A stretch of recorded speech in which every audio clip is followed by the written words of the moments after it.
The Kenya Elite, Part 3. After 1940, we had a political evolution whereby the young people who had grown up under total British domination were tired of it, and they wanted an end to British rule in Kenya. And long story short, they ended up forming what is called the Kenya Land and Freedom Army, which the British called Mau Mau. And what is interesting is the emergence of the Mau Mau as we know it right now.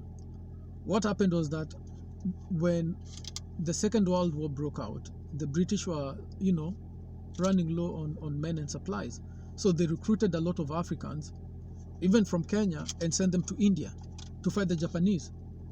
Now, the Africans, when they went to India, for the first time, they could handle modern, military weapons, and they could see modern warfare. And that was very eye-opening for them because they saw the British suffer defeat after defeat after defeat at the hands of the Japanese. They saw the British collapse, run away, show fear, and in their minds, the myth of European invincibility was broken by the Japanese. And when they came back to Kenya, they knew that Europeans were not as strong as they had portrayed themselves to be. They realized that if you actually have a gun, that is the great equalizer. If you have a gun, you can fight for it. And they also realized that they had more stamina than the Mzungu, especially in those jungles of Burma. They could see the Mzungu could not handle it, but they could handle it very well. So they came back to Kenya with a fresh mind, and they knew we are getting rid of these people. If the Japanese could beat them so thoroughly, push them all the way from Malaysia, all the way back to India, because the British did not even score even one single victory against the Japanese. They simply could not beat the Japanese. And so for the Africans who were part of the British armies, they were like, you mean these people are this weak? You mean we can actually fight them? So they come back to Kenya and they're like, hey, Mr. British, you have to go. You're not that special. Now we know your secret. You're not that special. And so they formed groupings to agitate for land, because they were supposed to be compensated by land. They were not given any land. They were like, you guys have to go. That really angered them. And so these were just ordinary people.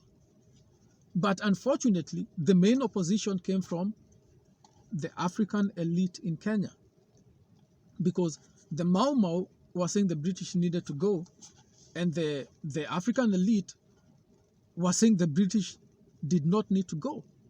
And so there was conflict. And so the Mau Mau War for Independence was very largely a civil war.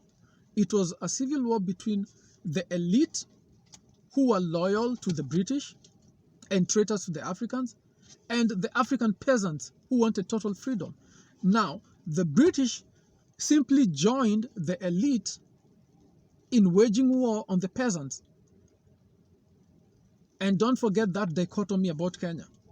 The British sided with the elite, with the loyalist elite, to fight against the peasantry.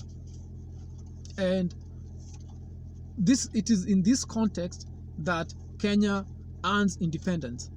It was basically a fake independence, basically called flag independence, whereby the Africans are given the right to raise and lower a flag. That's all. Nothing really changed, because the British kept most of their possessions. They kept control over all the important monopolies. They kept all their military bases to this day. And they kept millions and millions of acres of land in Kenya. People don't know this, that millions and millions of acres of land in Kenya are controlled by the British to this day. It remains a hidden fact because the elite pretends and hides that fact.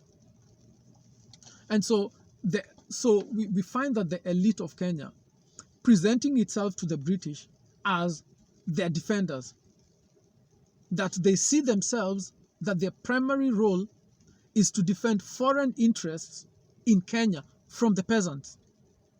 And this elite has two components. There's a political component to the elite, and there's a socio-cultural component to this same elite. And the socio-cultural component also includes the religious elite, the church leaders. And so these two act like two hands of the same machine. The African church leaders, their job is to make Africans worship Europeans as God. That's their job, to remind every African every Sunday that the Mzungu is God. That if your child asks you, how does God look like? You are supposed to give that child a cartoon picture of a European and tell your child that this Mzungu is God. So that's their job, to keep Africans worshipping the Mzungu as God. Now, the other arm of this elite is the political arm. And their job is to pacify the peasants and keep economic control in the hands of foreigners, regardless of who these foreigners are. Whether they're European, whether they're Indian, whether they're Chinese, the political arm exists to suppress the peasants and keep the economy in the control over the foreigners. So these are the two arms of Kenya's political elite.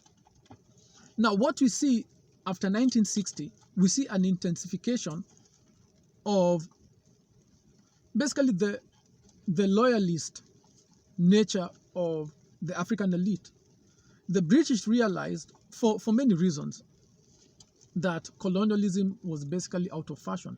And they realized that it is cheaper to control African territories using local elites, local compromised leaders, way cheaper than, having armies and having to fight all these insurgencies.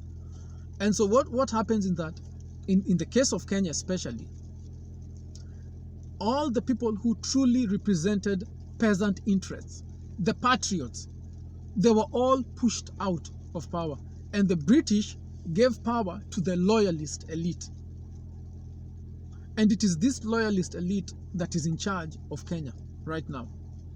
And so what happens is that after 1960, the British slowly and surely started recruiting individual members of this elite into the highest echelons of British society. And the highest echelons of British society is the Freemasons. And so many African leaders in Kenya were so compromised that they joined the Freemasons. And Kenya has been ruled by the Freemason cult from then until now. And what you need to understand about the Freemason cult is that their direct boss is the British Crown. So once they do all these satanic oaths that they do, they are taking the oath to the British Crown.